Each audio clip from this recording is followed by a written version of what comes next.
Bonjour à toutes et tous. Merci beaucoup aux organisateurs de leur invitation. Je vais peut-être me présenter rapidement. Je m'appelle Mathieu Menghini, je suis historien et praticien de l'action culturelle. Je définis l'action culturelle, c'est une terminologie pas tout à fait stabilisée, mais je la définis en disant qu'elle interroge les diverses articulations possibles entre art et social, culture et démocratie, et donc il m'arrive de travailler soit avec de futurs travailleurs sociaux sur l'enjeu de la culture, soit avec de futures comédiennes et comédiens à Lausanne, à la Manufacture, à l'enjeu du social, ou avec de futurs plasticiens à l'École nationale des beaux-arts à Paris. Par ailleurs, je travaille avec un auteur de théâtre, mais de romans également, Wajdi Mouawad, au Théâtre national de la Colline, un auteur qui est particulièrement sensible à la place des auteurs au théâtre. Et puis, j'ai initié depuis un peu plus d'une année un projet qui me tient à cœur, La Marmite, qui est un projet d'action culturelle, artistique et citoyenne, dont je verrai si j'ai le temps de vous dire quelques mots tout à l'heure. Alors, il m'appartient de réaliser une forme d'introduction à la table ronde qui se tiendra entre 14h30 et 15h30 et qui a pour sujet la médiation littéraire. Alors, il est difficile, impossible bien sûr, d'être exhaustif sur ces questions-là, questions dont je ne suis pas spécialiste puisque je travaille plutôt la médiation théâtrale que celle de la littérature, et puis impossibilité qui tient aussi à ce que j'évoquais tout à l'heure s'agissant de l'action culturelle, mais qui vaut aussi pour la médiation, c'est la non-stabilisation de cette terminologie de médiation. On a entendu au cours de la matinée certains parler d'animation, d'autres de transmission. Je pense qu'il ne s'agit pas là de termes équivalents. Alors peut-être un premier élément très ambitieux lui aussi, c'est d'évoquer peut-être l'enjeu du livre et de la littérature. Et dans notre monde marchandisé, lorsque l'on parle d'enjeux, parfois nous viennent souvent les lunettes de la valeur d'échange à l'esprit. Et vous savez qu'effectivement, de plus en plus, on défend nos secteurs comme étant des secteurs économiques importants. Je me rappelle Olivier Neveu rappelant cette manière qu'avaient certains politiques progressistes de dire il y a encore 40 ou 50 ans, la culture n'est pas une marchandise. Évoluant quelque peu, la culture n'est pas une marchandise comme les autres, avant de dire aujourd'hui, la bouche en cœur, la culture est une marchandise qui rapporte. Je crois qu'il est plus important, plus utile de parler de valeur d'usage. Alors, à quoi peut bien être utile un livre? Caler un meuble, c'est sans doute l'une de ses possibles utilités. Pisaref, le fameux nihiliste russe, disait qu'une paire de bottes valait tout Shakespeare, mais d'autres, plus positifs, pourraient reconnaître dans la littérature une possibilité d'épanouissement sensible, de joie, et de cette joie dont Spinoza dit qu'elle peut augmenter l'être, et peut-être qu'on retrouve là l'idée développée par Hélène Merlin-Cajman, qui évoquait l'utilité ou la nécessité pour vivre une expérience existentielle plus aboutie, peut-être, d'affiner son nuancier. On pourrait dire aussi de la littérature qu'elle permet de révéler une vie à elle-même. Peut-être que certains éléments des plus personnels évoqués par Brigitte Giraud répondent à cette qualité-là de la littérature. On pourra parler aussi d'éducation civique associée à la littérature, de développement de l'imagination. Pour certains, l'imagination est cette faculté qui permet de se représenter le réel, et cette représentation est peut-être la condition pour avoir une prise sur lui. On pourrait citer aussi de grands auteurs comme Emmanuel Kant, qui, dans la critique de la faculté de juger à la fin du XVIIIe siècle, disait, traitant de la beauté, « est beau ce qui plaît universellement ». Je passe sur un certain nombre de qualités. Il disait également « est beau ce qui est l'objet d'un plaisir désintéressé », semblant faire un lien entre beauté, universalité et désintéressement qui pourrait nous donner à penser, je vais un peu rapidement, que travailler le goût, c'est travailler peut-être la moralité. En tout cas, l'exercice du désintéressement, juger du monde, goûter le monde en essayant de mettre entre parenthèses un certain nombre de conditionnements de soi. Peut-être que c'est faire l'expérience du commun, peut-être que c'est une possibilité accrue de participer, du vivre ensemble. Plus près de nous, la philosophe américaine Martha Nussbaum parle du roman comme permettant le développement, le déploiement de l'imagination empathique en nous. Lire Madame Bovary, c'est pour moi faire l'expérience peut-être des ressentis d'une femme. C'est pour moi, homme du XXIe siècle, la possibilité peut-être de ressentir le XIXe. Lire Césaire, c'est peut-être la possibilité d'un décentrement géographique, la possibilité peut-être de quitter des raisonnements trop ethnocentrés.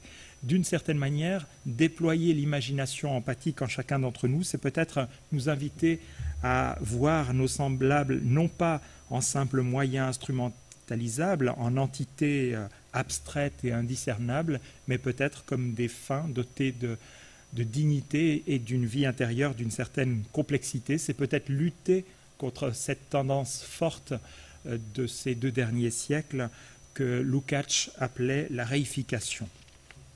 Derrière l'idée de médiation, deuxième problème que je voudrais poser, il y a sans doute l'idée d'une séparation. Séparation d'avec le lire, séparation d'avec l'écrire. Or, pour l'immense majorité de la population, il y a bien lecture et écriture, qu'il s'agisse de la lecture de magazines rédigés sans style ou du mode d'emploi de votre dernier téléphone, ou qu'il s'agisse de l'écriture des courses du jour ou d'un message de 140 caractères mettant la langue au supplice. Mais si nous continuons, si certains continuent à parler de séparation, c'est qu'il y a sans doute dans cette idée de médiation une normativité. Alors, on évoquait en prenant quelques distances la distinction entre haute, moyenne et culture populaire. On peut préférer l'expression culture de qualité. C'est en tout cas le choix que fait Hélène Merlin-Cashman. Jean Gabriel disait de certains livres qu'ils n'en sont pas, mais il y a bien une idée de normativité. Je pense que la médiation est fille d'un certain légitimisme, bien qu'il faille relativiser, et là j'en suis bien d'accord avec Madame Merlin-Cashman, relativiser l'incompatibilité des goûts. En tout cas, c'est l'un des grands acquis des recherches de Bernard Lahire. Néanmoins, j'aimerais m'intéresser aux classes populaires en suivant peut-être une réflexion d'Olivier Schwartz, un fameux sociologue, qui parle, s'agissant du rapport des classes populaires à la culture, d'une séparation dans 2 sens. Dans un premier sens, une séparation passive, et dans un second sens, une séparation active. Séparation passive au sens d'une dépossession d'avec des éléments de culture qui font partie des instruments symboliques dominants. Séparation active lorsque les classes populaires décident de s'écarter des modalités culturelles dominantes pour produire leur forme de vie propre. On aurait affaire, là, selon le sociologue, à une altérité positive, cette fois, à une forme de relative autonomie. Il me semble qu'il est de la responsabilité de toute médiation de travailler sur ces 2 pans-là, à la fois sur le premier qui peut être rattaché à l'idéal de la démocratisation culturelle, l'idée d'une transmission, une transmission critique, même si le mot lui-même a été critiqué ce matin, je dirais critique au sens où l'abord d'un livre ne doit pas être un exercice d'admiration forcé. Et deuxième pan d'une médiation, accueillir, valoriser cette altérité dite positive. Et là, c'est peut-être rejoindre l'idéal de ce que l'on a communément appelé la démocratie culturelle. La première, c'est à la première peut-être que se rattache davantage la médiation. À la seconde, on associe parfois l'animation socioculturelle qui est tout attentive à une forme de qualité de présence. Je pense qu'il est un peu vain de distinguer tout à fait. Il me semble qu'une convivialité est la condition d'un partage riche. Et je rejoins aussi ce qui a été dit ce matin en évoquant peut-être un auteur spécialiste de la médiation dans le domaine de la musique, Antoine Aignon, qui disait qu'il n'y a rien de plus important à partager que le partage lui-même. Mais y a-t-il des supports plus efficaces, plus qualitatifs à ce partage? C'est une question que je laisse ouverte. Je passe à une troisième problématique, la question de l'objet du lire. Est-ce que l'objet du lire, et je ne suis pas loin de mon deuxième aspect, est-ce que l'objet du lire, c'est la reconstitution d'un sens, ou est-ce qu'il s'agit d'en constituer un? Est-ce qu'il s'agit de reconstituer un sens en suivant peut-être les lectures autorisées, appréhender la littérature sous l'angle socio-historique, à la manière d'un Lucien Goldman, sous l'angle biographique, qui met en bonne place la vie de l'auteur à la manière d'un Sainte-Beuve ou d'une manière psychanalytique à la manière d'un Freud? Est-ce que nous n'avons pas à chaque fois affaire là à une forme de réduction de la littérature? C'est une question que l'on peut se poser. Ou est-ce qu'il s'agit plutôt de constituer un sens et d'envisager le lire comme une pratique libre, inventive et productrice? Et peut-être que selon la manière dont on appréhende l'objet du lire, l'appel à l'auteur sera conçu différemment, ou peut-être qu'on se privera d'en appeler à l'auteur. J'ai parlé tout à l'heure, à l'instant, de lecture autorisée. Et ça me permet peut-être de faire un point sur cette notion d'auteur ou d'auteur, notion qui titre cette journée « Ciel, un auteur ». Et on peut revendiquer là encore peut-être une double lecture de cette notion d'auteur. Elle a été travaillée, son étymologie a été rappelée dans un article récent de Benoît Berthoud. L'auteur est celui qui se porte garant, qui est autorisé à répondre de l'œuvre, qui est une forme d'attestation d'origine de celle-ci, un peu conçu comme un gardien du sens à la manière de Claude Habib dont il était question ce matin. Mais on peut aussi envisager auctor, auctoritas, l'autorité à la manière d'Émile Benveniste, qui considérait que l'autorité c'est ce qui augmente, ce qui développe, pour le dire en suivant peut-être davantage Spinoza que Benveniste, ce qui développe notre pouvoir d'agir. Et on a là une idée beaucoup plus généreuse de la notion d'auteur. J'aimerais évoquer une troisième manière de penser l'auteur et je ferai référence à la dernière phrase, je crois que c'est la dernière phrase des mots de Jean-Paul Sartre qui dit ceci: « Tout un homme fait de tous les hommes et qui les vaut tous et que vaut n'importe qui. C'est ce fait de tous les hommes qui m'importe. Si l'auteur est fait de tous les hommes, c'est peut-être que l'œuvre est le miroitement de l'ensemble des rapports sociaux. Et d'une certaine manière, c'est peut-être que l'urgence de chacun peut trouver un écho de soi dans toute œuvre, si je le dis d'une manière extrêmement optimiste. En tout cas, de cette phrase de Sartre, je déduis l'intérêt d'une approche collective du livre, de cette lecture communautaire ou de cette esthétique un peu ancienne de la veillée. Peut-être que le sens peut être l'objet d'une transaction collective et qu'à cette condition, il peut révéler la polysémie indéfinie des œuvres, indéfinie plutôt qu'infinie. Je pense qu'il y a un travail de philologie, un travail qui est de lecture qui est évidemment critique et légitime. Peut-être que j'ai le temps d'évoquer une expérience que j'ai faite dans le cadre d'une sortie théâtrale avec des femmes migrantes à Genève. Nous sommes allés voir une représentation de l'Antigone de Sophocle, alors que ces femmes ne connaissaient pas du tout la mythologie thébaine. Une seule de ces 12 femmes était allée au théâtre avant cette occasion-là, et aucune ne connaissait donc Sophocle. Au sortir du spectacle, la sortie avait été préparée, on avait comparé on avait essayé de mieux comprendre la famille d'Édipe, chose particulièrement complexe, sans jeu de mots, et nous avions tenté aussi de rendre compte de l'importance de ce mythe dans les autres arts, la statuaire, les vases antiques, la peinture, etc., etc., pour révéler combien la version que nous allions voir n'était qu'une version, et il y a des tas de manières d'appréhender la question de la mythologie thébaine. Mais au sortir du spectacle, comme il s'agissait d'une tragédie, nous avons voulu interroger le dilemme tragique. Et vous le savez peut-être, hein, vous souvenez de cette histoire, Créon avait interdit que l'on honore, selon la ritualité funéraire convenue, Polynice de la même manière qu'Étéocle. Étéocle ayant défendu sa cité, son frère Polynice l'ayant attaqué puisqu'il n'avait pas eu droit à accéder au pouvoir contrairement à ce qui avait été convenu. Créon, le nouveau roi, avait décidé qu'il s'agirait là de son premier décret.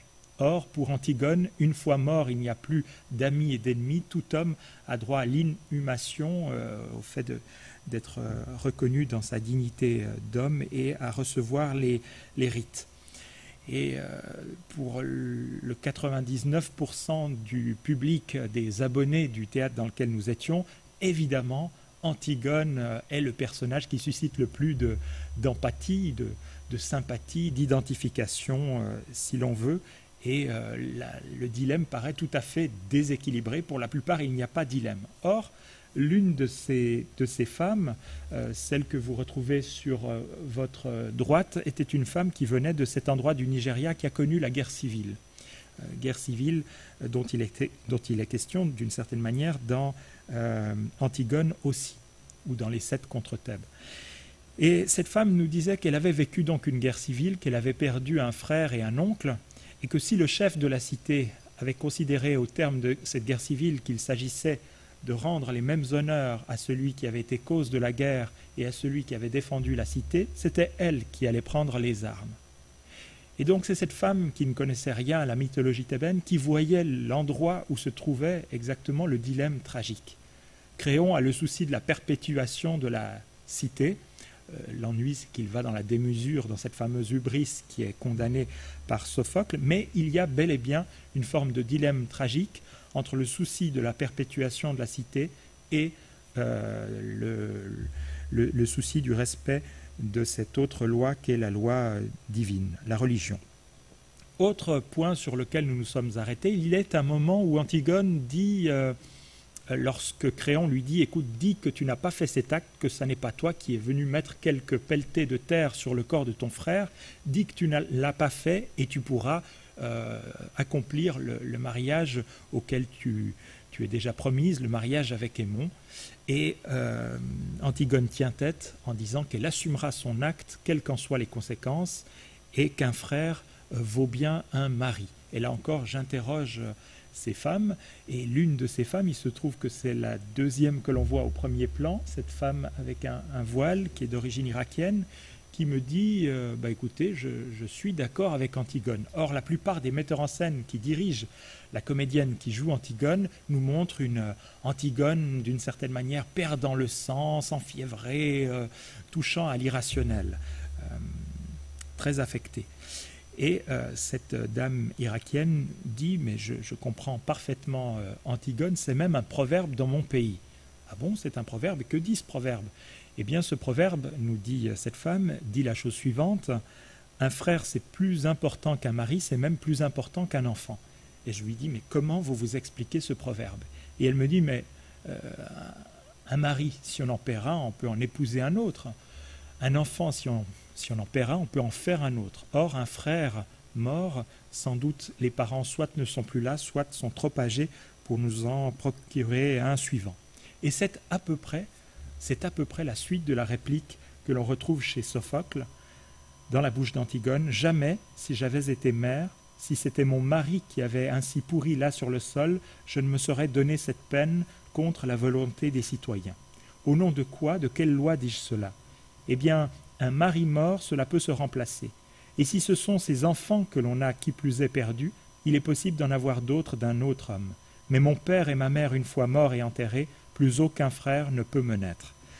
Donc, ce que révèle cette anecdote, c'est d'une certaine manière que ce trait est bien plus socio-culturel que psychologique. Or, même, je crois, dans l'adaptation telle que les images nous la restituent, dans les adaptations de Jean Vilar dans la cour d'honneur du Palais des Papes, il y a une manière plus psychologisante d'aborder cette réplique. Donc, d'une certaine manière, ce non public, pour reprendre les termes de Francis Janson, révèle la polysémie de l'œuvre, ou en tout cas donne un éclairage différent, et c'est la raison pour laquelle Je considère qu'il n'y a pas là une condescendance de la charité à aborder la littérature avec des publics qui sont éloignés, empêchés à l'endroit de cette littérature. On pourra parler peut-être des différentes manières de définir ces publics, mais je crois qu'il y a un enjeu pour révéler, réveiller, en tout cas assurer la pluralité du sens des œuvres. J'en arrive à ma conclusion, puisque la table ronde devrait débuter à 14h30. J'en arrive à ma conclusion en m'appuyant sur 3 auteurs, Marx, à nouveau Sartre et Rimbaud.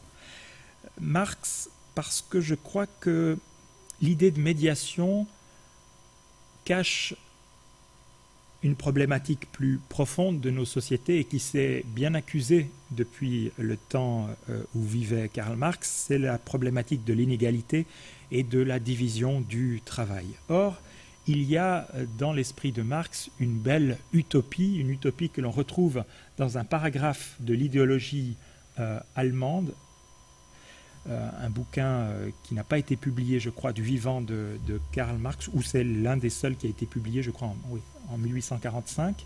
Il dit ceci: que personne ne soit enfermé dans un cercle exclusif d'activité, que chacun puisse se former dans n'importe quelle branche de son choix, que la société règle la production générale et me permette ainsi de faire aujourd'hui telle chose, demain telle autre, de chasser le matin, de pêcher l'après-midi, de m'occuper d'élevage le soir et de m'adonner à la critique après le repas, selon que j'en ai envie, sans jamais devenir chasseur, pêcheur, berger ou critique.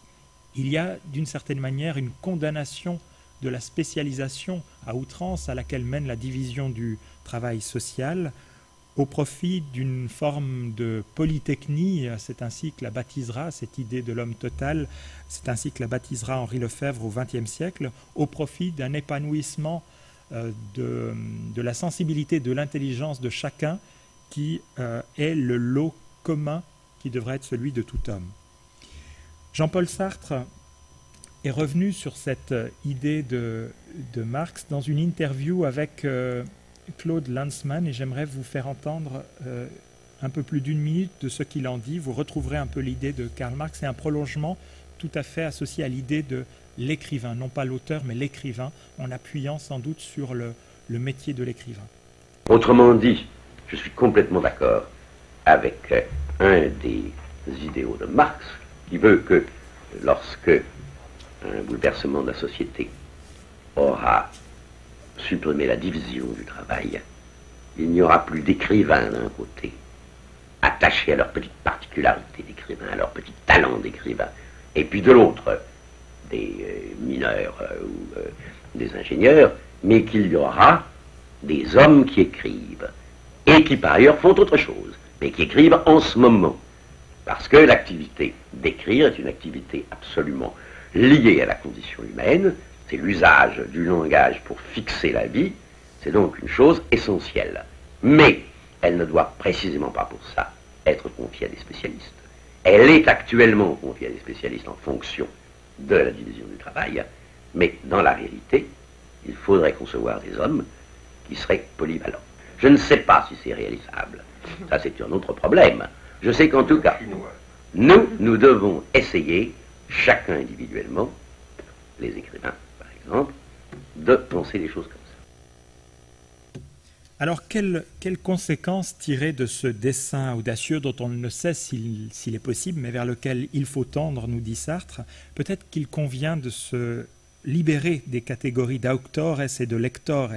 D'autores au sens d'une autorité spéciale, d'un statut particulier instituant qui a dignité à écrire, et de lectores, à savoir d'une spécification des commentateurs légitimes, d'interprètes autorisés des premiers, des auteurs. C'est peut-être cette audace, d'une certaine manière, cette libération, cette audace dont nous parlait Emmanuel Pirer en fin de matinée. Dans Rimbaud mystique, en 1914, Isabelle, la sœur du poète, rapporte la réponse que fit son frère à une demande de leur mère au sujet d'une saison en enfer. « Qu'as-tu voulu dire ?» demande la mère. Et Rimbaud répond ceci, une phrase fameuse: « J'ai voulu dire ce que cela dit, littéralement et dans tous les sens. » Ce « dans tous les sens » signifie peut-être dans toutes les directions, peut-être suivant les 5 sens et selon toutes les significations possibles. On retrouve peut-être là une idée parallèle à celle de Michel de Certeau défendant le braconnage, à celle de Richard Hogarth défendant les lectures nonchalantes ou obliques, à celle d'Octave Manoni considérant que l'enjeu c'est de favoriser un foisonnement supplémentaire, des termes que l'on retrouve dans Clés pour l'imaginaire, ou peut-être ce plus fameux de Jacques Rancière invitant le récepteur, pour utiliser ce terme peut-être impropre, invitant le récepteur ou le jouisseur esthétique à composer son propre poème. Je nommerai peut-être rimbaldien donc ce rapport sauvage, adolescent ou communard, ce rapport risqué, pour reprendre peut-être le mot d'Emmanuel Pirer, que pourrait infuser une médiation littéraire plus soucieuse d'émancipation que de pédagogie. Et gageons qu'un tel rapport subversif, par refus de tenir l'établi pour naturel, et poétique, par une attention aiguë aux êtres et au monde, fera basculer l'esthétique dans l'éthique et dans le politique, et pourquoi pas la littérature dans le monde. Je vous remercie de votre attention et puis je vais appeler nos 4 invités à la table ronde à me rejoindre. Voilà, merci à tous les 4. Un mot pour préciser la fonction de chacun, mais je leur demanderai de se présenter plus amplement. À ma gauche, Elisabeth Saby, bibliothécaire à la médiathèque du Riz à Villeurbanne. Un peu plus à gauche, Arnaud Lemapian, directeur des bibliothèques de Sevran et membre du bureau de l'association Bibliothèque en Seine-Saint-Denis. À sa gauche, Sébastien Tsegel, qui est chargé de mission de l'association Bibliothèque en Seine-Saint-Denis et qui représente avec Arnaud le festival Hors Limite de Seine-Saint-Denis. Ils nous en diront quelque chose tout à l'heure. Et puis, à leur gauche, Sylvain Fourel, libraire à la librairie La Voix au Chapitre, ici à Lyon. Je crois que c'est dans le 7e arrondissement. C'est bien cela. Alors, je vais demander à chacun d'entre vous de présenter peut-être les actions qu'il mène dans son lieu ou par ses fonctions au titre de la médiation littéraire. Je propose qu'on commence par vous, Elisabeth. Bonjour à tous. Donc, je suis effectivement bibliothécaire à la médiathèque du Riz, dont je suis responsable. Alors, pour présenter rapidement l'équipement dans lequel je travaille, donc le Riz est un équipement culturel municipal qui a pour vocation de travailler autour des mémoires partagées, on va dire, des Villeurbanais. C'est un lieu qui a été voulu par le maire actuel de Villeurbanne, qui souhaitait un endroit qui puisse interroger l'histoire de Villeurbanne, de sa population, et le faire que les habitants se réapproprient un petit peu l'histoire de la ville et leur mémoire. La médiathèque du Riz donc, est à la fois une des médiathèques du réseau de lecture publique de Villeurbanne, et à ce titre reçoit tous les publics, est une médiathèque ouverte sur le quartier qui prête tous les supports pour tous les âges, etc. Et également donc très impliquée dans les projets et thématiques du Riz. Donc cet équipement qui regroupe à la fois les archives municipales, cette médiathèque, et puis tout un ensemble d'outils d'action culturelle avec une salle d'exposition, un amphithéâtre et toute une équipe qui travaille autour justement d'une programmation culturelle et d'exposition. Tout cela autour de thématiques assez larges qu'on essaye de réinterroger sur le territoire de Villeurbanne. Voilà, c'est un peu abstrait, je ne sais pas si je suis assez claire. Voilà, moi j'ai longtemps été, avant d'être responsable de la médiathèque, responsable d'un fonds littérature. Et pour moi, la médiation littéraire, c'est vraiment le cœur de mon métier, de notre métier. Je crois qu'il n'y a pas beaucoup de bibliothécaires dans la salle, mais voilà, je vais peut-être m'arrêter là pour l'instant. Les actions qu'on mène, effectivement, elles sont assez... moi, j'ai l'impression qu'elles sont relativement classiques dans ce qu'on fait dans une bibliothèque ou dans un équipement culturel. On fait évidemment de la médiation au quotidien quand on est au service du public. On mène pas mal d'actions de programmation, des tables rondes littéraires qu'on essaye de faire le plus souvent possible. On a un partenariat avec les Assises internationales du roman, où on reçoit aussi régulièrement, enfin chaque année en tout cas, un auteur. Voilà, et puis beaucoup de choses qui se font dans l'accompagnement aussi de scolaires, au niveau de la fête du livre jeunesse de Villeurbanne également, et puis du partenariat avec les Assises aussi. Voilà, et je pense qu'il faut aussi s'interroger en termes de médiation par rapport au public jeunesse, puisque c'est là où commencent les choses.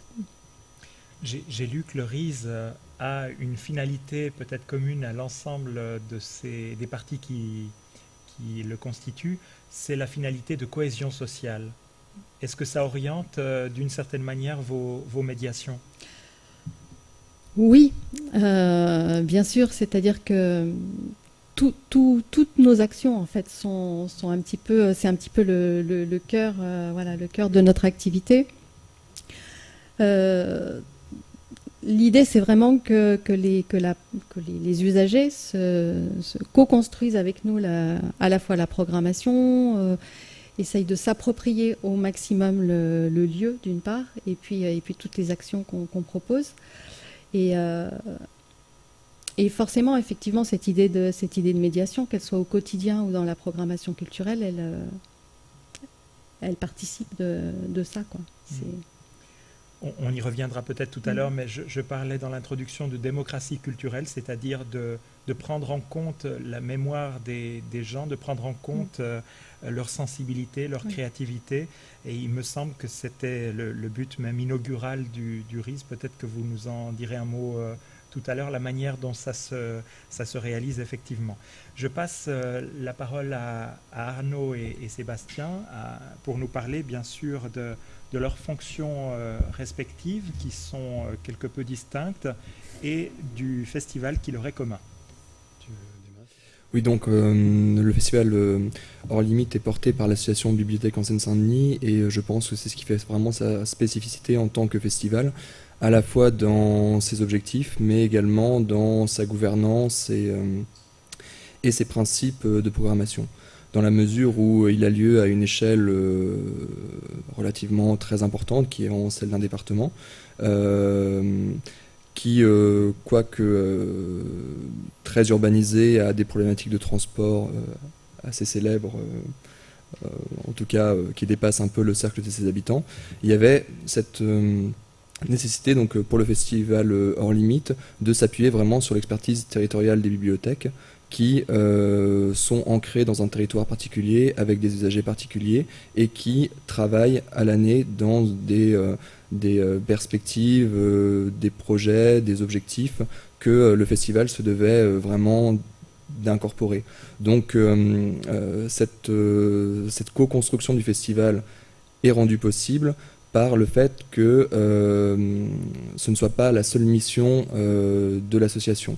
L'association donc porte et coordonne ce festival, mais également met en œuvre auprès de tous les professionnels de la lecture publique du département et à l'année des instances de mutualisation, impulse des dynamiques communes, des projets partagés et organise en quelque sorte la vie professionnelle autour de groupes de travail. Donc je pense voilà, c'est vraiment ce qui fait sur cette question de médiation l'une des richesses du festival, c'est qu'il n'est absolument pas téléporté et disons que l'objectif qu'on a au sein de l'association, c'est de transformer chaque bibliothécaire en médiateur en quelque sorte et chaque usager des bibliothèques en festivalier. Alors moi pour ma part je suis directeur du réseau des bibliothèques de Sevran, qui est une des communes les plus pauvres du département de la Seine-Saint-Denis et qui a pour particularité d'avoir adopté il y a une vingtaine d'années une politique très volontariste en matière de lecture publique malgré ses difficultés financières. Donc nous disposons d'un réseau de 4 équipements de lecture publique et d'un point d'accès aux livres depuis 20 ans, comme je le disais, et d'un réel soutien politique dans le développement des politiques de lecture publique sur les territoires. Et en plus de ma casquette de directeur de réseau de lecture publique, je fais partie du bureau de l'association Bibliothèque en Seine-Saint-Denis et je participe à l'élaboration et à l'organisation du festival Hors Limite. Donc sur les actions culturelles de médiation, pour être synthétique, je dirais bon, évidemment Hors Limite, qui est sur le département le festival majeur autour de la littérature contemporaine, et une animation qu'on lance cette année, que je voulais mentionner parce que c'est d'une certaine manière un prolongement d'Hors Limite, un projet de masterclass d'écrivains porté en partenariat avec le master de création littéraire de Paris 8, et qui va proposer à des écrivains de littérature contemporaine d'animer des ateliers d'écriture auprès des lycéens, usagers, retraités, enfin les profils sont très divers, qui souhaiteraient se familiariser avec l'écriture. Voilà. Avant de passer la parole à Sylvain, peut-être encore deux précisions que vous pourriez apporter. Il y a dans ce festival un enjeu de croisement des disciplines, hein, vous le dites, vous mêlez littérature, cinéma, spectacle vivant et art visuel. Quel est l'enjeu de ce croisement ? Ce matin, on parlait de l'enjeu d'associer la littérature et les alentours. Quel est l'enjeu, je dirais, de ce croisement pour vous ? Est-ce qu'il est de bénéficier peut-être de la popularité d'autres médiums qui présentent des inhibitions peut-être différentes de celles que l'on peut connaître à l'endroit du livre ? Alors l'enjeu il est double, il est effectivement qui concerne effectivement le public, dans ce souci de multiplier les portes d'entrée, les voies d'accès à la littérature pour des publics qui ne sont pas forcément lecteurs, et dont les formes un petit peu hybridées comme ça pourraient en quelque sorte rassurer. Il est artistique dans la mesure où on considère que ces formes sont intéressantes en elles-mêmes, qu'il y a ce qu'on appelle le développement de ce qu'on appelle une scène littéraire dans tous les sens du terme, comme chez Rimbaud, donc avec vraiment cette dimension scénique. Et l'enjeu également du côté, donc en fait ça en fait 3 et non 2, le troisième enjeu c'est sur la dimension partenariale, dans la mesure où on est un festival qui est territorialisé et qui veut être une façon d'activer des réseaux de circulation entre différentes structures qui travaillent différents médiums et différents types de publics. Donc aussi ces formes un petit peu hybrides sont aussi la résultante de partenariats que le festival encourage ou dynamise entre des établissements de lecture publique, des bibliothèques, ce qui est vraiment en fait la base et le code génétique du festival, mais également tout un ensemble de partenaires qui sont d'ailleurs souvent ceux des bibliothèques à l'année, des partenaires locaux parmi d'autres lieux culturels de proximité qui sont des cinémas, des salles de concert, des salles de danse. Voilà, je pense que la raison pour laquelle ces formes transdisciplinaires sont très présentes au sein du programme tient à ces 3 raisons-là. Arnaud, peut-être revenir sur cette précision que vous avanciez tout à l'heure. Vous avez parlé d'écriture contemporaine. Oui. Quel est l'enjeu de mettre l'accent sur la littérature contemporaine ? Est-ce que c'est le caractère vivant des auteurs ? Est-ce que Georges Mounin disait combien les auteurs patrimoniaux avaient compté dans sa vie, mais combien il était important de pouvoir mêler ses pas à ceux d'un auteur vivant, à ceux d'un auteur dont on partage le temps ? Alors d'abord parce que c'est une littérature qui est vécue comme plus difficile d'accès que la littérature à dimension patrimoniale. Ensuite, parce qu'effectivement, ce sont des... nous, on s'est fixé comme mission de dédramatiser le rapport à la littérature contemporaine et aux auteurs, de les faire rencontrer directement avec les usagers, et d'essayer de tisser des liens, mais je pense qu'on y reviendra un peu plus longuement, qui puissent s'inscrire dans une certaine durée, en associant des auteurs de littérature contemporaine à des dispositifs d'ateliers qui seraient travaillés en amont de la rencontre.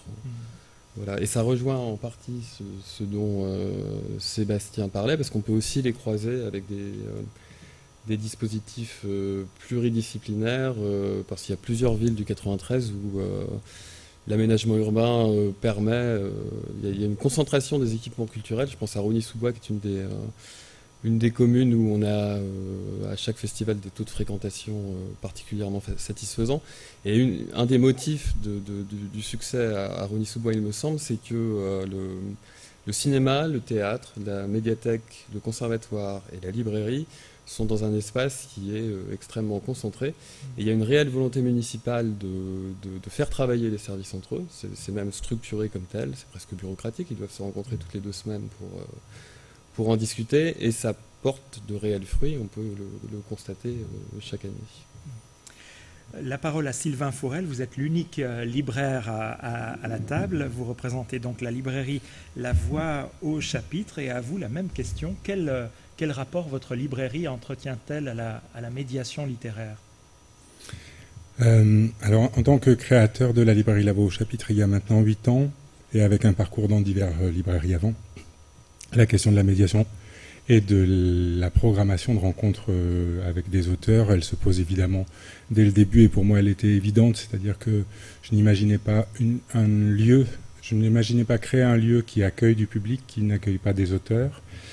D'abord parce que j'avais cette culture-là au travers de mon expérience professionnelle, et puis parce que c'est aussi une façon de jouer une carte d'identité ou une communication du lieu que j'étais en train de créer. Alors ma spécificité, c'est que ma programmation, elle n'est pas du tout démocratique, et elle est hautement subjective, c'est-à-dire qu'en fait je suis à peu près seul décisionnaire. C'est une petite structure de 3 personnes. Voilà, puis ces personnes m'obligent à faire de la médiation culturelle, donc en gros c'est à moi que revient la décision d'en faire ou de ne pas en faire. Moi j'ai choisi d'en faire, donc du coup je la dirige telle que moi je l'entends, c'est-à-dire en quelque sorte à travers mes lectures et la façon dont il me semble que certains textes et certains auteurs me parlent, et la suite que j'ai à donner à cette lecture-là dans le partage avec les lecteurs. Vous dites que l'enjeu de l'exposition des auteurs, de la présence des auteurs dans votre librairie est un enjeu de communication. Je crois que c'est la première justification que vous avez donnée. Est-ce qu'on trouve un enjeu distinct chez vous, Elisabeth ?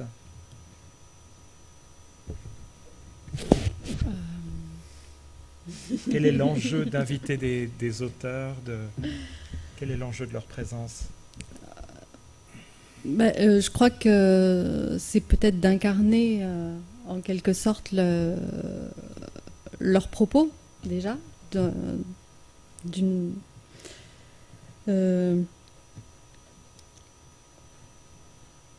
excusez-moi, je remets les idées dans le bon ordre. Je piège les intervenants oui, dans l'ordre des questions, je suis désolé. Peut-être, effectivement, on peut se poser la question de savoir si l'auteur n'est pas le meilleur médiateur finalement de son livre, de son propos. Alors, je pense que c'est un petit peu à double tranchant, c'est-à-dire qu'effectivement l'auteur propose sa vision des choses, de son propre livre, de son propre roman. Il propose ça, il donne vie à ses personnages, il propose sa propre vision des choses, sa propre carte du monde en quelque sorte, et finalement il peut donner simplement envie effectivement de venir visiter ce territoire qu'il a inventé, mais il peut également brider finalement l'imagination du lecteur potentiel et réduire le champ des possibles du futur lecteur. Donc effectivement, il y a peut-être là quelque chose qui est compliqué, on va dire. Après, quand on voit effectivement les réussites, les belles rencontres qu'il peut y avoir entre un auteur et le public quand on invite un auteur en bibliothèque, je crois que c'est assez magique, quoi. Je pense, bon là on a eu, c'est tout récent, parce que je parlais du partenariat qu'on a eu avec les Assises internationales du roman. On a eu la chance de recevoir Kamel Daoud la semaine dernière au RISE. Il a je pense que les auteurs en général qui se déplacent pour rencontrer leur public ont cette envie-là, cette énergie-là. Et là, c'est vrai que c'était une rencontre fabuleuse, parce qu'il a une telle énergie à vouloir être à la fois sincère et donner de lui-même, qu'il y avait une réelle connexion entre le public et lui. Et puis voilà. Donc dans ces cas-là, l'enjeu, je dirais, il est juste évident. Enfin, voilà. Moi, c'est vrai que je je considère que la médiation est au cœur de mon métier, de mon activité. Je sais faire, je sais moins bien en parler. Voilà, je parlais du public jeune tout à l'heure aussi. Je pense que la rencontre là avec un auteur contemporain, elle est vraiment importante aussi. C'est-à-dire que c'est vrai que moi, quand j'étais à l'école ou au collège, les auteurs qu'on étudiait à l'école, ils étaient souvent soit vieux, soit morts. Et qu'aujourd'hui, les élèves ont à la fois l'élargissement des livres qui peuvent être proposés dans le cadre scolaire et puis les actions culturelles qui peuvent être menées notamment avec les bibliothèques permettent aux enfants et aux jeunes d'étudier des auteurs contemporains. Et c'est vrai que quand ils ont l'occasion de rencontrer l'auteur, c'est quelque chose d'assez exceptionnel et qui peut vraiment être un déclencheur, je pense, notamment tout le travail qui est fait aussi au niveau de la fête du livre jeunesse à Villeurbanne, où les auteurs sont invités à venir rencontrer les élèves qui ont travaillé sur leur roman pendant l'année. On a après des choses assez fabuleuses qui se passent, quoi, des enfants qui étaient vraiment pas de gros lecteurs et qui, à la suite de cette rencontre, viennent en bibliothèque chercher tous les livres de l'auteur qu'ils ont rencontré, qui ont une fierté à dire qu'ils l'ont rencontré. Voilà, c'est des choses qui sont évidentes en fait pour nous. Non, mais vous en parlez très bien. Vous nous permettez d'avancer là en évoquant effectivement l'enjeu de cette incarnation, de cette énergie, de cette générosité, de la manière dont vous en parlez. On a l'impression que l'accessibilité de l'auteur lui-même contribue à l'accessibilité du livre par-delà toute fétichisation d'un statut social particulier. J'ai rencontré un auteur, j'ai rencontré quelqu'un dont il est question dans les rayonnages d'une librairie. Est-ce que vous voulez peut-être nous parler d'un autre versant qui serait peut-être le versant d'un auteur faisant écran à son livre ou peut-être proposant une expérience à ceux qui le rencontrent qui est sans commune mesure très différente de celle de la lecture, de l'appropriation du livre, et donc d'un auteur qui pourrait faire écran à cette appropriation? Moi, ça m'est arrivé qu'une fois, en 8 ans, c'est très désagréable. C'est-à-dire penser, parce que du coup, Elisabeth disait, je sais faire, je crois que quand on fait de la médiation culturelle, il faut vraiment se poser la question de savoir si on sait faire ou pas. Je crois que c'est un vrai savoir-faire, et quand je disais que moi, personne ne m'oblige à le faire, c'est pas dans mon cahier des charges de libraire que de faire de la médiation culturelle. Par contre, quand on a cette fibre et qu'on a envie et qu'on pense effectivement que le temps du partage, le temps de la rencontre peut transcender un peu l'accès au livre, eh bien, je pense qu'il ne faut pas se gêner pour le faire. C'est-à-dire, je trouve que c'est un apprentissage que moi, au bout de 8 ans, je continue à apprendre sur ça. Et c'est vrai que je repense toujours à cette expérience malheureuse de l'auteur qui fait écran. C'est-à-dire que, en fait, c'était pas l'auteur qui fait écran, c'est juste une erreur de stratégie de ma part d'avoir voulu inviter un auteur dont j'aimais le parcours, qui avait en gros toutes les qualités que je dirais indispensables dans la création d'une rencontre, c'est-à-dire quelqu'un qui a un sujet qui me parle, qui a une véritable originalité dans son traitement, qui à mon avis a un côté universel, etc. Enfin, et qui peut éventuellement rassembler des publics jeunes, moins jeunes, lecteurs, pas lecteurs, enfin voilà. Et en fait, c'était pas une histoire d'écran, c'est juste que j'ai été un très mauvais diagnostiqueur, dans le sens où je l'ai invité pour un roman qui était beaucoup trop intime et qui du coup, faisait écran pour elle. C'est-à-dire qu'en quelque sorte, elle s'est retrouvée en difficulté devant la demande que je lui avais faite, même si elle l'avait acceptée. Alors après, je ne sais pas non plus quelles sont les raisons pour lesquelles elle l'a acceptée, mais en tout cas, ma demande a été mal traduite. Et finalement, moi, tout ce que j'avais effectivement fantasmé pour cette soirée-là a un peu périclité. C'est-à-dire qu'elle m'a mis dans une situation où effectivement tout le monde était en difficulté. Et je crois que c'était... Alors je ne sais pas si ça répond à la question, mais ça peut être effectivement un exemple. Et puis tant mieux que ça existe, parce que du coup, on n'est pas non plus dans un truc où tout marche tout le temps forcément comme on l'aurait voulu, heureusement. Et c'est un peu comme ça qu'on apprend aussi à être plus fin dans ses propositions et dans ses... Oui, dans ces lancements d'invitation. Et je vous remercie d'avoir partagé cet exemple. Je le trouve intéressant parce que vous dites que ce qui n'a pas fonctionné, pour utiliser un verbe qui ne convient pas, mais c'est le fait d'avoir un auteur qui travaille une matière très intime. Et c'est vrai que j'ai l'impression que dans ces rencontres avec des auteurs, c'est souvent autour du rapport à l'authenticité, à la vie de l'auteur de ces textes que tournent les conversations, ou sur la modalité de l'écriture elle-même. Comment est-ce que vous vous y prenez pour écrire, d'où viennent les idées. Enfin, on essaye de connaître un peu la boîte à outils de l'auteur. Et j'ai l'impression que rarement il y a une approche littéraire de la littérature. Rarement les questions portent autour du style. Rarement elles portent autour du détail d'une page. De l'intensité d'une phrase, d'un mot, d'une lucidité et de la forme dans laquelle elle se niche. Est-ce que d'une certaine manière, vous avez l'impression que la présence de l'auteur ferait peut-être écran à cette appropriation littéraire, qui n'est peut-être pas le dernier mot de la littérature, mais qui en est un tout de même? Oui, bien, oui, je sais pas. En fait, je sais pas si ça fait écran, c'est-à-dire, je sais pas si on peut s'autoriser à effectivement se livrer à une analyse un peu trop stylistique ou formelle. Hein. Je pense que c'est pas exactement effectivement ce que le public attend de ça. Après, je pense par contre que bon, mon exemple était effectivement un exemple d'intimité. Je pense qu'effectivement le côté enfin, la frontière à ne pas dépasser à partir de l'intimité d'un auteur, et pour chaque auteur, cette frontière n'est pas placée au même endroit, ou le curseur n'est pas placé au même endroit. Je crois qu'il faut aussi faire confiance à cet auteur-là, qui en général peut avoir aussi quelques expériences de parler en public. C'est à lui de placer ce curseur-là et à dire attention, là j'ai pas trop envie d'y aller. Après, moi je pense que en dehors de effectivement le côté stylistique, on peut arriver à plutôt des discussions politiques. On peut arriver à des discussions historiques. On peut apporter énormément de choses dans une rencontre littéraire qui n'est pas forcément du littéraire. Aborder l'écrivain en intellectuel.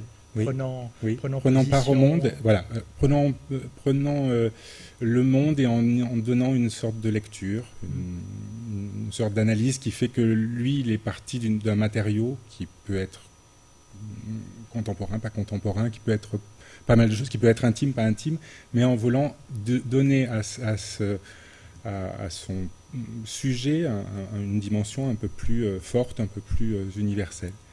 Et ça, pour moi, c'est vraiment formidable. Enfin, ce qui m'intéresse, c'est de partager ça, justement, entre l'auteur et le public. Sébastien ou Arnaud, Elisabeth et Sylvain ont parlé de l'importance du savoir-faire du médiateur, d'ailleurs qu'il soit libraire, bibliothécaire, ou qu'il s'agisse de l'auteur lui-même. Peut-être qu'on parlera alors d'une médiation endogène quand elle est assumée par l'auteur lui-même, mais il parlait du fait que l'on ne s'improvisait pas médiateur. Est-ce que vous arriveriez à définir, à détailler les qualités propres aux médiateurs ? Médiateur, c'est-à-dire la personne qui va donner envie d'aller à la rencontre, ou la personne qui va prendre en charge la rencontre, l'animer, la modérer? Mais effectivement, vous avez raison d'interroger la question, parce qu'on pourrait dire quelles sont les conditions d'une bonne médiation, et peut-être qu'elles ne tiennent pas qu'à des personnes, qu'à des intermédiaires, elles tiennent peut-être à des cadres. Et peut-être que le réaménagement considérable ou de nombre de librairies ou de bibliothèques en lieu à vivre, en tout cas davantage encore que par le passé, peut-être que cela nous dit quelque chose aussi de conditions matérielles dans lesquelles se joue la médiation dans un sens plus large qu'uniquement attribué à un bibliothécaire ou un libraire. Alors, sur la question de la médiation, de la rencontre auprès des publics, et d'ailleurs, enfin, les deux questions se rejoignent, enfin en tout cas dans le sens qu'on essaye de donner à nos actions autour de ce festival, dans la mesure où la bibliothèque permet vraiment ce travail au long cours, cette infusion, cette préparation très en amont de la rencontre, donc à la fois de façon un peu en mode enfin, je veux dire, simplement par un aménagement de la bibliothèque, une décoration. Enfin voilà, le festival est rendu visible en fait par ces outils de communication très longtemps en amont. Il y a des échanges entre les bibliothécaires et les usagers. Il y a des tables qui sont consacrées à la programmation du festival, voilà, qui sont mis en avant. Enfin voilà, il y a tout ce travail-là auprès des usagers non captifs, on va dire. Et il y a également, dans nombre de cas, un travail mené auprès de groupes qui peuvent être scolaires ou qui peuvent être autres, des types d'usagers particuliers. Et l'idée en fait du festival, c'est que les rencontres en bibliothèque aient vraiment leur spécificité du fait qu'elles aient lieu en bibliothèque. Dans la mesure où la plus-value d'une rencontre littéraire en bibliothèque, c'est la façon, enfin finalement c'est le fond, enfin c'est les fonds en fait. C'est la façon dont la rencontre peut être un point de mire en fait, quelque chose qui va couronner tout un travail de circulation du sens à travers différents supports, à travers différents auteurs, à travers toute une œuvre en fait d'un auteur, et la façon dont finalement les usagers, le public va être préparé soit par simplement une mise en circulation du sens qui relève de l'agencement en fait dans la bibliothèque, soit par vraiment des dispositifs qu'on met spécifiquement en place à destination des usagers ou des groupes, enfin que les bibliothécaires mettent en place à destination des usagers et des groupes d'usagers, et qui va permettre une meilleure appropriation en fait ou appréhension de la rencontre. Certains événements du festival sont par exemple non pas modérés mais présentés en fait par un lecteur de la bibliothèque qui aura lu le livre et va préparer une intervention en prémisse de la rencontre disons que ce travail-là va vraiment être conçu en échange avec les bibliothécaires sur un long cours. Il y a également toute cette question de la modération, c'est-à-dire le modérateur a vraiment une importance particulière dans le déroulement de la rencontre, et il y a des gens dont on ne peut pas dire que c'est le métier parce que en général ils n'en vivent pas, mais au moins ils ont vraiment une certaine pratique. Nous, au niveau de l'association, on encourage la prise en charge de la modération par les bibliothécaires eux-mêmes, et on met en place à l'année des cycles de formation à la modération. On demande à des gens qui ont l'habitude de faire ça, des journalistes, proposer des cycles comme ça de formation aux bibliothécaires. Et il y a également un troisième dispositif qu'on met en place dans cette même idée d'appropriation maximale de la rencontre auprès du public, et là à destination des groupes, où on va également, dans le cadre notamment de rencontres scolaires, préparer un groupe d'élèves à prendre en charge la rencontre. Donc voilà, il y a vraiment, et sur cette question de ce qui ressort d'une rencontre, de la façon dont les gens s'en saisissent, effectivement, c'est un métier, il y a un apprentissage mais, à la modération, mais c'est également un apprentissage d'avoir une certaine lecture en fait. On essaye justement dans cette espèce de prise en charge totale des événements du festival par les principaux concernés, c'est-à-dire les bibliothécaires et les usagers, de parvenir à ce résultat. Arnaud, Sébastien évoquait l'enjeu d'une irrigation en profondeur d'un territoire et de la géographie précisément comme un obstacle dans l'accès aux livres, et c'est un des obstacles relevés dès les débuts de la démocratisation culturelle, si on les rapporte à Malraux, le souci tarifaire et le souci géographique. Alors il s'exprime différemment dans le monde de la bibliothèque, dans celui du théâtre ou des beaux-arts, mais est-ce que vous parviendriez à dire qu'il y a d'autres obstacles dans l'accès aux livres que vous avez repérés, sur lesquels vous travaillez ? En Seine-Saint-Denis, ils sont assez faciles à repérer. Je pense que je ne vais pas énoncer des propos révolutionnaires, mais c'est le capital social des usagers qui est très bas. Il y a une forte proportion de population non francophone à Sevran. Dans certains quartiers, ça peut aller jusqu'à 30% de la population. Donc c'est une chose à prendre en compte et c'est une réelle difficulté pour travailler sur des... On ne peut pas se contenter de faire de la diffusion culturelle qui pourrait paraître vraiment hors sol, et on est obligé d'accompagner chaque action et d'avoir une réflexion vraiment très en amont. Qu'est-ce que je pourrais dire? Il y a les critères plus classiques qu'on énonce en bibliothèque depuis maintenant plusieurs années, horaire d'ouverture, diversité des fonds documentaires, qui peuvent éventuellement faire obstacle. Je pense que pour y remédier, c'est ce que je disais, hein, c'est vraiment essayer d'inscrire toutes les animations événementielles dans le temps long dont parlait Sébastien, et d'avoir une logique d'infusion. On ne peut pas le faire à chaque fois, mais parce que c'est beaucoup de travail et que ça réclame un travail vraiment de long terme des équipes. Hein. Nous, par exemple, on a reçu Gaël Faye il y a quelques mois. Pour que la rencontre fonctionne bien, il a fallu que mes collègues travaillent par le biais d'ateliers auprès du lycée de septembre à mars à peu près. Voilà.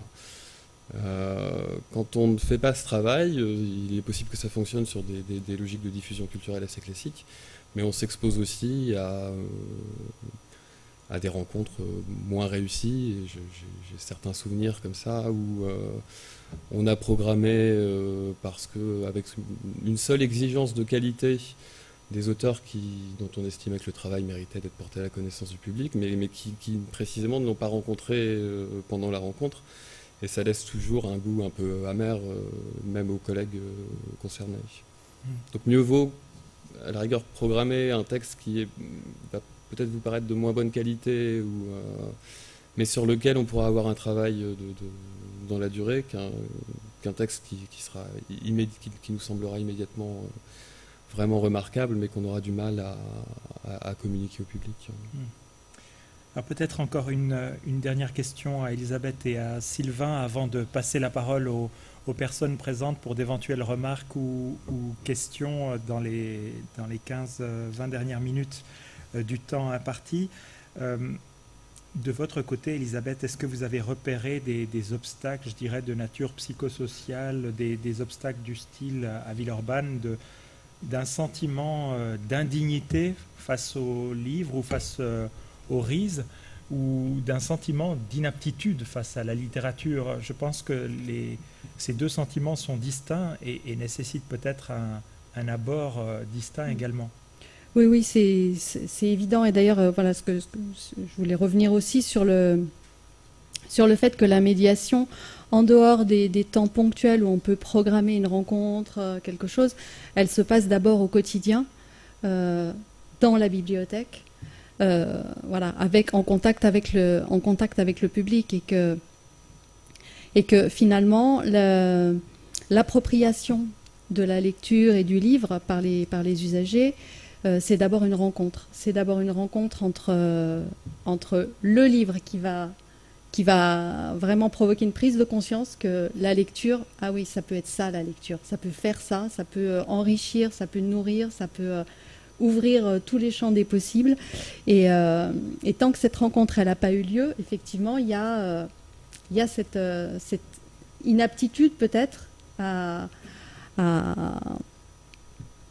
vraiment venir vers le livre et vers les bibliothèques, entre autres. Cette médiation, je pense qu'elle est un petit peu similaire peut-être en librairie aussi, hein. C'est-à-dire qu'on est dans l'ordre de la proximité et de l'intime. C'est aussi une rencontre entre le médiateur, enfin le bibliothécaire ou le libraire, voilà, et une personne en face de soi qui vient et qui dit je cherche un livre. Et en fait, voilà, tout l'enjeu, ça va être de trouver le livre qui va correspondre à ses attentes à un moment donné. Donc, vous parliez tout à l'heure des qualités d'un bon médiateur. Je pense que c'est effectivement aussi, dans ce cadre-là précis, hein, que moi je connais le mieux, c'est aussi l'écoute, l'empathie Et puis, la notion de non seulement de rendre un service, mais aussi de prendre soin finalement de la personne qui est là et à qui on va conseiller un livre. Je pense que la médiation, elle est déjà là juste pour revenir sur précisément la question que vous me posiez. Ouais, tout l'enjeu effectivement de ce qu'on essaye de faire de manière globale au RISE, c'est effectivement de décloisonner les publics en général. Et l'enjeu de la médiathèque au RISE, il est aussi là, c'est-à-dire qu'un établissement qui peut paraître de l'extérieur peut-être un peu élitiste, ou voilà, le fait qu'il y ait une médiathèque très grand public à l'intérieur de l'équipement permet de faire venir un public et de lui faire comprendre, de lui montrer que tout peut être intéressant pour lui et qu'il n'y a pas de cloisonnement, il n'y a pas justement de complexe à avoir par rapport au fait d'aller écouter un spectacle, un concert ou une rencontre littéraire ou une conférence débat qui peut de prime abord paraître un petit peu élitiste. Merci Elisabeth. Sylvain, une dernière question avant d'ouvrir la parole aux personnes présentes. On a l'impression que l'enjeu de la lecture dans les fracas du monde, dans l'accélération du monde, c'est d'offrir comme une forme de repli intime extrêmement intense, c'est une rupture rythmique. Or, la littérature connaît, semble-t-il, une forme de tournant spectaculaire qui fait qu'un certain nombre d'auteurs, je pense chez Houellebecq à l'esprit, tendent à devenir davantage des phénomènes sociétaux que des phénomènes littéraires. Est-ce qu'il n'y a pas une forme d'actualité de la littérature qui contredit peut-être une appropriation plus traditionnelle de la littérature et qui peut la dévier ? Il y a une véritable contradiction, oui, justement, tout l'enjeu est de lutter contre ça, mais c'est pas facile, en fait. Moi, je trouve que ce matin, Brigitte Giraud, parlait de l'avenue d'un auteur pour la nouveauté. Moi, je suis toujours un peu aussi à m'interroger si vraiment cette notion de nouveauté est-elle vraiment pertinente quand on a envie de faire quelque chose entre un auteur, un public, un livre et tout ça. Et qu'effectivement, en plus, le temps de la médiation, comme tout le monde le dit, c'est-à-dire effectivement, alors moi c'est peut-être sur des espaces légèrement plus courts, mais je pense qu'effectivement, je prends en charge effectivement ma décision de faire venir tel ou tel auteur, et du coup, forcément, c'est un temps qui dure quelques semaines, quelques mois de sensibilisation à ce qui va être présenté le jour J. Et en fait, ce temps-là, il est très important, justement, pour qu'à la fin, il y ait beaucoup de personnes qui soient sensibilisées, intéressées et qui aient éventuellement lu le soir de la rencontre. Alors, ce qui est bien, c'est quand on a des publics mélangés entre des gens qui ont des questions à poser parce qu'ils ont lu et puis d'autres qui ont des questions à poser parce qu'ils n'ont pas lu. Et du coup, c'est peut-être aussi l'occasion de dire pourquoi est-ce que moi, je m'approprierais ce livre, dans quelle mesure il peut être aussi pour moi. Donc du coup, voilà, tout l'enjeu est effectivement de retenir ce temps-là, c'est-à-dire de finalement essayer le plus possible de faire fi d'une accélération, d'une actualité permanente et de se dire que tant pis, si ça tombe à un moment qui n'a aucune actualité, ce n'est pas grave. Et du coup, en plus, par rapport à Brigitte, et je pense qu'elle le sait aussi, mais c'était pas par rapport à... Enfin, c'était juste relever ce matin cette phrase. Et je crois qu'on est de plus en plus entre les bibliothécaires, les collèges, les lycées, les librairies diverses et variées, les festivals, eh bien, je crois qu'on est des sources de plus en plus nombreuses de sollicitations et qu'il y a aussi le temps de l'auteur, tout simplement du planning de l'auteur, qui fait que il viendra pas forcément le lendemain de la sortie de son livre, et que je pense que si on a effectivement un projet fort en soi, on acceptera ce temps-là et du coup tant pis, le jour où la rencontre aura lieu, il y aura quelque chose qui se passera quand même parce qu'on est convaincu qu'il va y avoir quelque chose qui se passe, même si effectivement le livre a déjà plusieurs mois de vie derrière lui. Mais je crois qu'effectivement, si on arrive bien à cibler les choses, encore une fois, pour moi, c'est très subjectif, donc du coup, je ne peux pas vraiment l'expliquer, mais en tout cas, c'est ma liberté, c'est-à-dire de ne provoquer des rencontres ou des partenariats, parce qu'il y a aussi, je me saisis aussi parfois de partenariats, comme les Assises internationales du roman, mais si je ne suis pas 100% convaincu de mon projet, alors je préfère ne pas y aller plutôt que de faire une rencontre en demi-teinte. Mais du coup, si on a effectivement cette conviction-là, je crois qu'il n'y a aucune raison pour que le livre le moment ne soit pas un moment de partage très fort. Et puis, encore une fois, moi je dis toujours, tout ça nous permet de rendre l'ensemble de la littérature contemporaine vivant. Je crois que c'est un peu le maître mot de nous quatre, c'est-à-dire faire en sorte que ça bouge, que ça s'approprie, que ça échange, que ça discute, que ça débatte, que ça se dispute, etc. Je crois que c'est ça l'enjeu, et qu'effectivement, au travers des écrivains contemporains, on arrive aussi souvent à parler d'auteurs morts. Enfin, moi, je sais que j'ai invité des biographes. Enfin, voilà, on revisite aussi. C'est l'occasion de revisiter plein de choses de notre patrimoine, mais à travers l'œil et le savoir et l'étude de notre intellectuel d'aujourd'hui. Merci beaucoup à tous les quatre. Alors, est-ce qu'il y a une première question ou remarque dans le public ?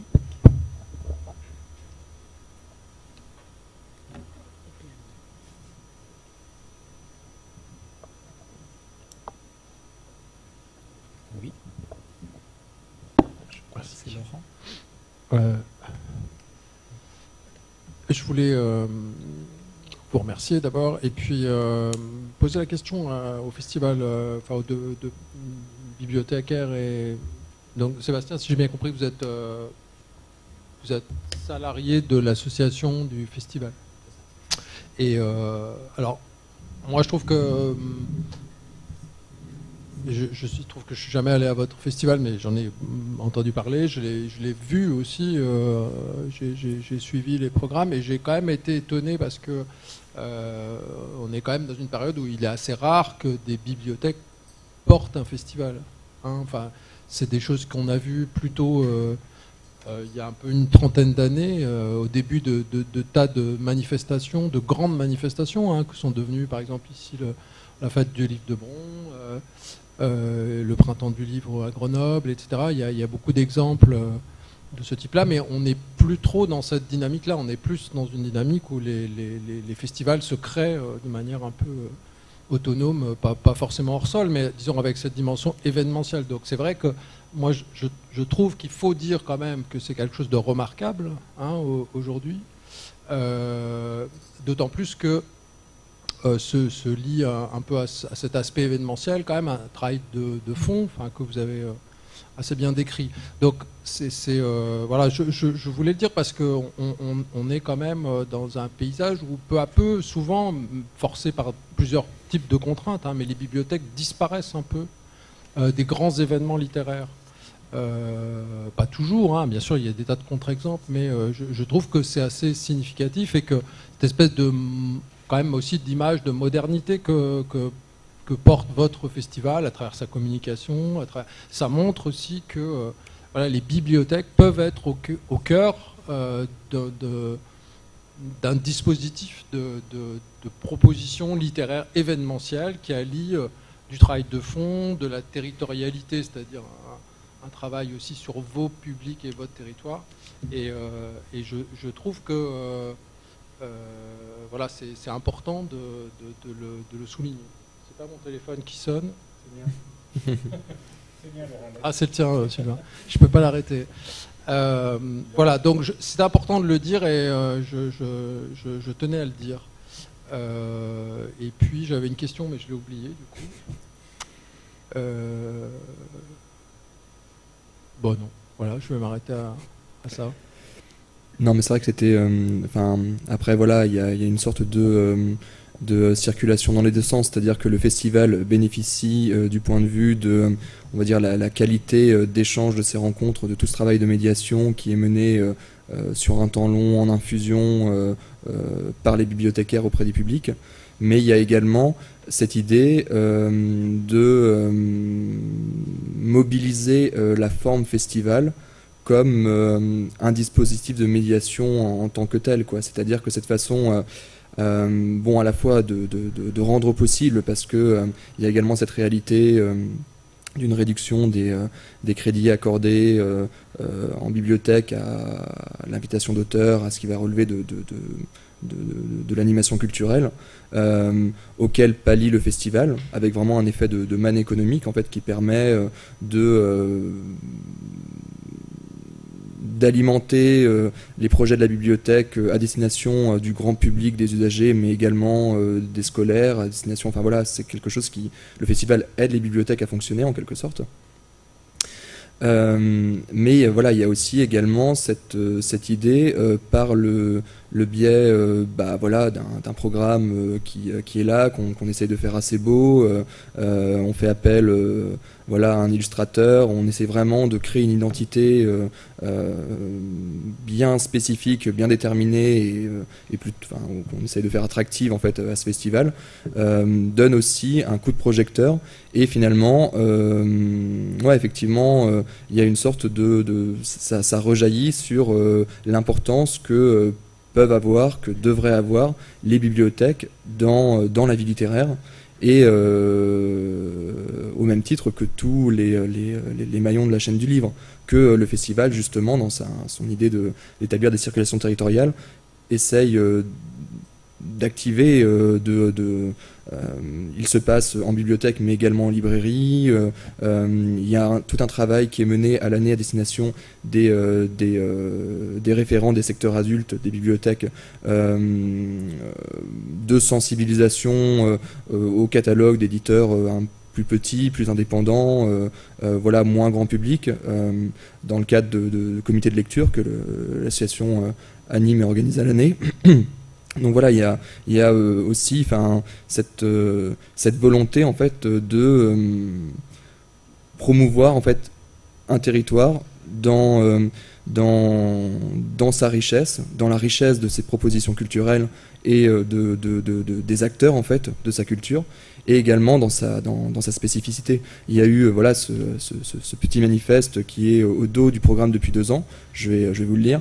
Depuis sa création, le Festival Hors Limite assume pleinement ses origines. Né en Seine-Saint-Denis pour les lecteurs du 93 et porté par l'association des bibliothèques du département, il valorise depuis toujours une littérature remuante et ambitieuse, complexe et vivante, auprès d'usagers qui ne le sont pas moins. Donc voilà, il y a vraiment cette volonté aussi de notre part, par-delà cet ancrage territorial que les bibliothèques nous offrent, de se faire l'écho, la caisse de résonance d'une identité de territoire et éventuellement même de revendication de ce territoire-là.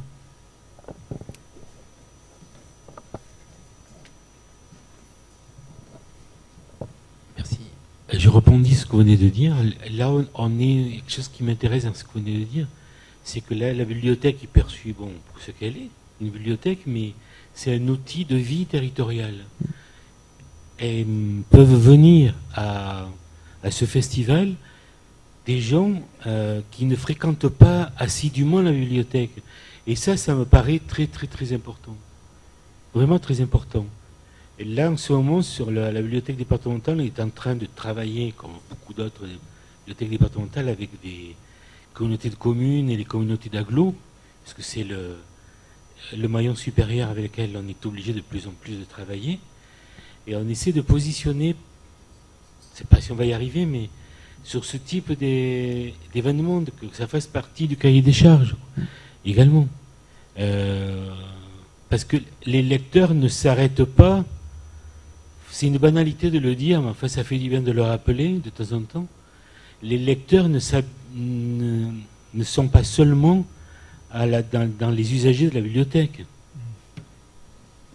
Et si une bibliothèque accueille des lecteurs ou accueille des comédiens avec des lecteurs, moi je suis plus sensible à la lecture quand elle est lecture d'un livre, quand elle est faite par l'auteur lui-même, même si elle est maladroite, elle me touche autant que si c'est une bonne lecture par un bon comédien. Mais s'il y a des gens qui n'y viennent que pour ça, c'est énorme déjà. Un jour ou l'autre, ils viennent dans une bibliothèque. S'ils n'y viennent pas, on travaille là, c'est sous-entendu ce que vous venez de dire, on travaille pour un territoire. On ne travaille pas pour un établissement. On travaille pour un territoire. Je pousse la question ou la remarque de Jean-Gabriel encore un peu plus loin. Effectivement, on peut voir la bibliothèque et son enjeu comme étant celui d'un rassemblement le plus large possible, une vibration sur tout un territoire, ou considérer peut-être qu'elle doit sortir de ses murs aussi et investir peut-être des services publics, même non culturels, le milieu associatif aussi. J'ai été très sensible à la première chose que nous a raconté Brigitte Giraud, disant qu'elle avait été initiée au livre ou à la littérature à travers un centre social et un rayonnage dont il n'était peut-être rien attendu de bien spécifique. Est-ce que vous développez également des lieux pour diffuser le livre dans des endroits où il n'est pas forcément communément attendu, les uns et les autres? C'est une attente politique très forte, en tout cas. Moi, je me souviens qu'il y avait eu un projet avorté de lecture dans les bus. On peut y voir une dilution aussi du livre, peut-être, dans cette manière. Je pense que tous les dispositifs sont complémentaires et qu'il n'y a pas de concurrence entre les centres sociaux, les boîtes à livres, par exemple, qui sont de plus en plus développées aussi sur les territoires communaux, et que tout ce qui participe de l'apprentissage ou de la sensibilisation à la lecture est bon à prendre. Par exemple, à Sevran, les centres sociaux ont développé des fonds documentaires dans des établissements qui sont parfois à une centaine de mètres des bibliothèques. Ça n'a jamais posé de problème. Il y a une circulation des usagers, et quelqu'un qui empruntera des livres au sein d'un fonds qui n'est pas très bien structuré finira, à mon avis, forcément par venir dans nos murs. En tout cas, il y a un dialogue qui s'instaurera forcément. Et toutes ces initiatives, enfin, c'est vraiment un leitmotiv, il me semble, en Seine-Saint-Denis, mais je pense en France aujourd'hui. On touche en moyenne 12% de la population active, je crois, en bibliothèque. C'est la moyenne nationale. Donc ça veut dire, sur les emprunteurs actifs, donc les usagers qui n'ont emprunté qu'un document dans l'année.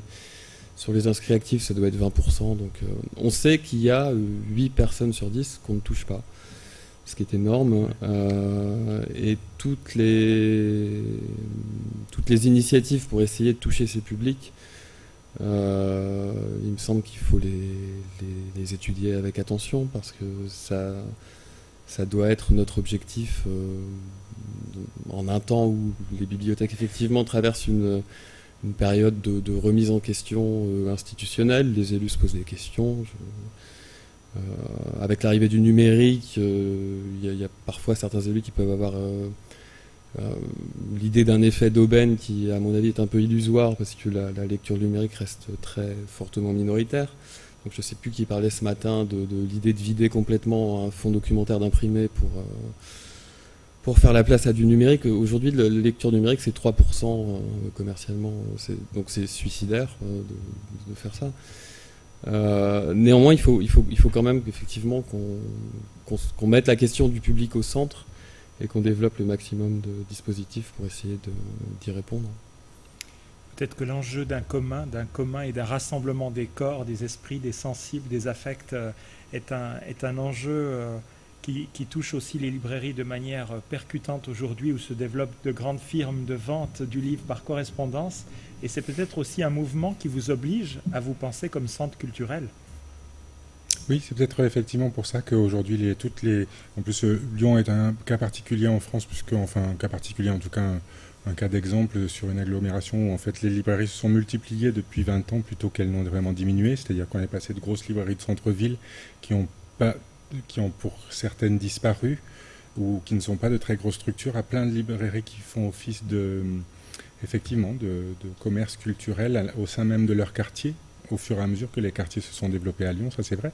Après, ça nous oblige aussi plein d'autres choses, c'est-à-dire de bouger sur la perception qu'on a de notre métier, de ce côté-là, comme plein d'autres aspects commerciaux, et essayer de mutualiser, de se rassembler, d'essayer d'unir nos forces justement en tant que multiplicité de petites structures, de se battre ensemble plutôt que chacun de son côté devant des mastodontes sur lesquels on ne peut pas faire grand-chose.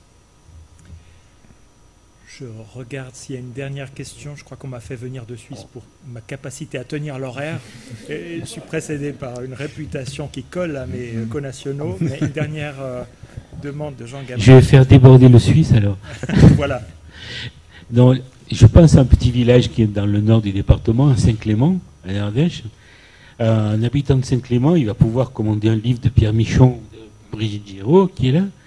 S'il veut rencontrer Brigitte Giraud ou Pierre Michon, il peut aller dans une, il devrait aller dans une bibliothèque, ou, à Saint-Agrève par exemple, ou bien dans une librairie. Mais il ne rencontrera jamais chez Amazon. Et là, ça nous laisse des... Voilà, on a du travail encore. On a beaucoup de travail. Comme dit Elisabeth Sabi, on peut ouvrir très largement le champ des possibles. J'essaie de respecter les horaires de la Suisse. Vous avez surtout lâché le nom de la firme que je cherchais à terre. Voilà. Bravo. Voilà, il est temps de conclure. Je remercie beaucoup nos 4 invités, Elisabeth Sabi, Arnaud Lemapian, Sébastien Tsegel, Sylvain Fourel, et on peut les applaudir.